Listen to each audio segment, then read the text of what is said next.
இந்த கேட்டர்பில்லர் தான் ப்ரௌன் டசக் மந்தாவே மாறும்போது. மாந்த்னா தமிழில் அத்துப்பூச்சின்னு சொல்லுவோம். இதனோட லைஃப் சைக்கிளை தான் இப்போ நான் எக்ஸ்பிளைன் பண்ண போகிறேன். இதில் 4 ஸ்டேஜ் இருக்குது. ஸ்டேஜ் 1 பொறுத்த வரைக்குமே தன் வாழ்நாள் ஒரு முறை மட்டும்தான் பெண் பூச்சிகள் முட்டையிடும். ஸ்டேஜ் 2ல் இந்த முட்டையிலேருந்து வெளிவந்த கேட்டர்பில்லரை தான் நீங்கள் பார்த்துக்கிட்டு இருக்கீங்க.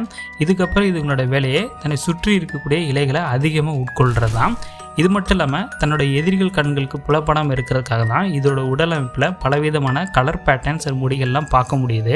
ஸ்டேஜ் 3 பொறுத்த வரைக்குமே இதோட அடிவற்று பகுதியில் இருக்கக்கூடிய கிளாண்டின் மூலமாக பார்த்திங்கன்னா தன் உடலை சுற்றியுமே பட்டு போன்ற ஒரு அமைப்பை ஏற்படுத்தும். அதோட பேர் குக்குன்னு நம்ம சொல்லுவோம். ஸ்டேஜ் 4ல் பார்த்திங்கன்னா இந்த குக்குனுக்குள்ளே ஒரு மோல்ட் மாதிரி ஒன்று கிரியேட் ஆகி அதிலிருந்து அடல்ட் மாத்தாவே எமர்ஜ் ஆகி வெளியே வரும். இதை பற்றி நான் டீட்டெயில்ஸ்லாம் கலெக்ட் பண்ணி ஒரு வீடியோ மேக் பண்ணியிருக்கேன். அதோட லிங்க் பார்த்திங்கன்னா டிஸ்கிரிப்ஷனில் இருக்குது, ஓப்பன் பண்ணி பாருங்கள்.